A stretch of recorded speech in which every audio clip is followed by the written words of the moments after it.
Yo, ma vidéo aujourd'hui, là, ça va être court encore une fois, mais ça va parler de quelque chose qui me trouble. Ce que j'avais remarqué avant, mais que maintenant je remarque encore un peu plus, genre. C'est peut-être mon algorithme YouTube qui me les propose un peu plus, mais le sujet que je veux aborder aujourd'hui, c'est tout le preaching de Jésus, genre l'évangile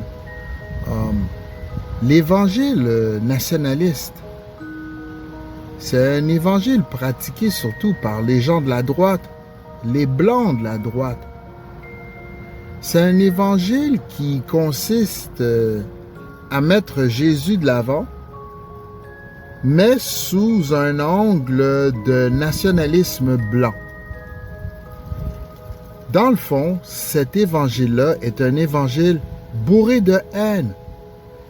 C'est un évangile qui veut brûler des croix. C'est un évangile qui veut se venger. C'est un évangile qui cherche des raisons pour mettre l'homme blanc au-dessus de tout le monde. C'est un évangile qui cherche des raisons pour punir les immigrants. C'est un évangile qui cherche à tout prix à assouvir une soif de sang. Aux États-Unis, cet évangile-là, on la voit. Elle est de plus en plus populaire.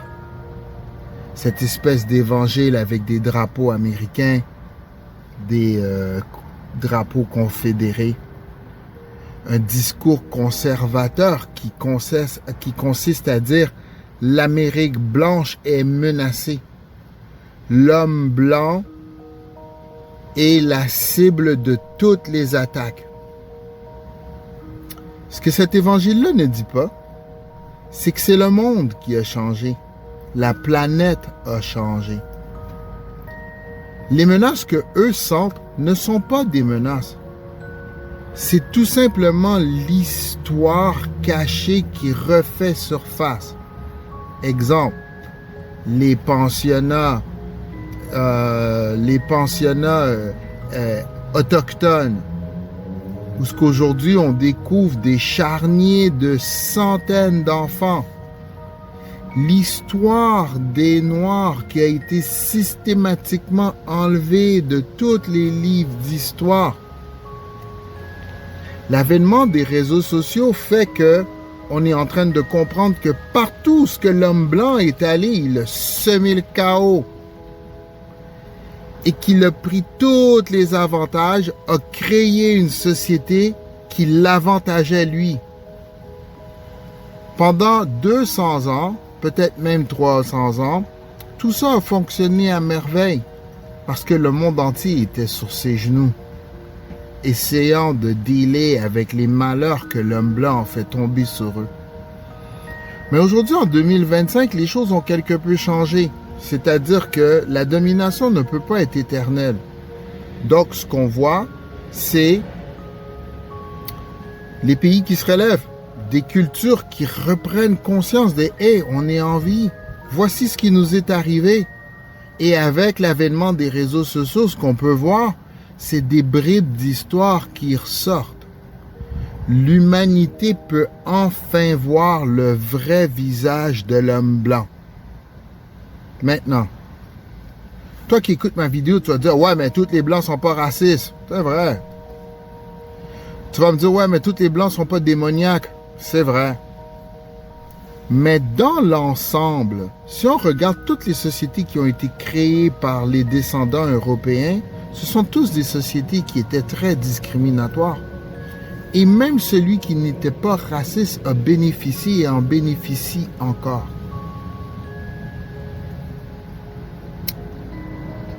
La Bible n'est pas un livre qui a été écrit par des Européens.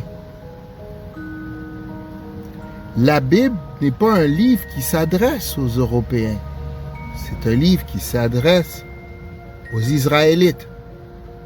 Pas à ceux qu'on retrouve aujourd'hui en Israël, les vrais Israélites. Ce qui fait que l'Europe aujourd'hui prend la Bible comme un livre qui leur appartient, C'est tout simplement parce que l'Europe a respecté sa vraie nature. C'est-à-dire venir chez toi, prendre ce qui est à toi, le remodeler et se l'accaparer.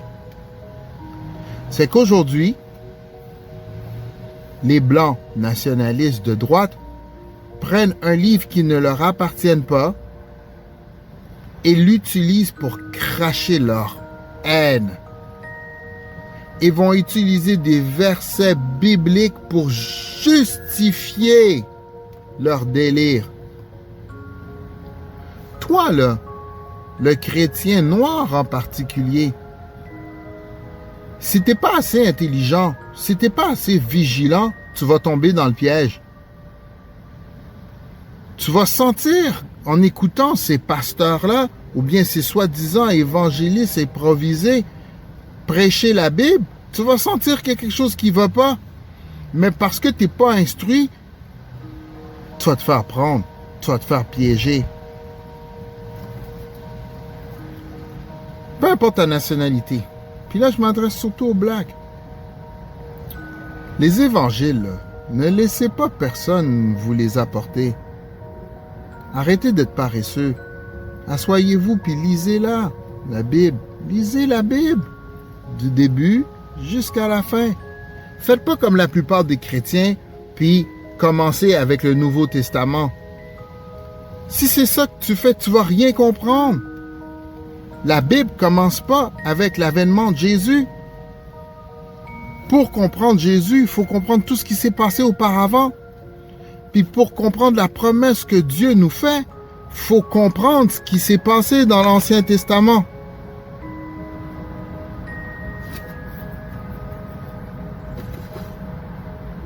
Le monde commence à comprendre à qui ils ont affaire. Le vrai visage des Blancs conservateurs est finalement en train de faire surface. On se rend compte que ces gens sont pratiquement démoniaques. Toujours la haine, le mensonge, les conquêtes, la diffamation, le viol, le pillage, tolérer les troubles de comportement, tolérer l'abus, fermer les yeux sur des choses qui vont contre même la vie. Le monde dit c'est assez. Moi aussi je dis c'est assez.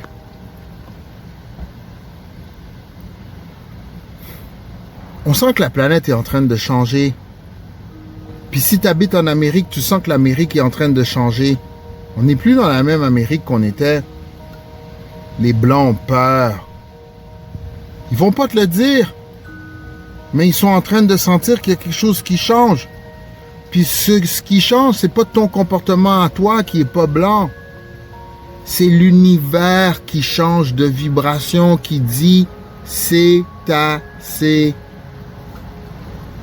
Le temps qu'on vous a alloué est terminé. On passe à une autre ère vibratoire. Puis éventuellement, il va falloir payer un prix parce que dans cet univers, tout a un prix. L'énergie universelle, c'est comme une balance. Tout ce qui est projeté revient à également la même vitesse. Donc, toutes les cruautés qui ont été perpétrées, surtout contre les Africains, contre les Noirs chémites, les Noirs israélites aussi, right? Mais tout ce qui a été perpétré contre eux se doit d'être payé. Et aujourd'hui, c'est le temps du remboursement. Anyways, yo, I love you very much. Gotta go. Ne vous laissez pas prendre au piège.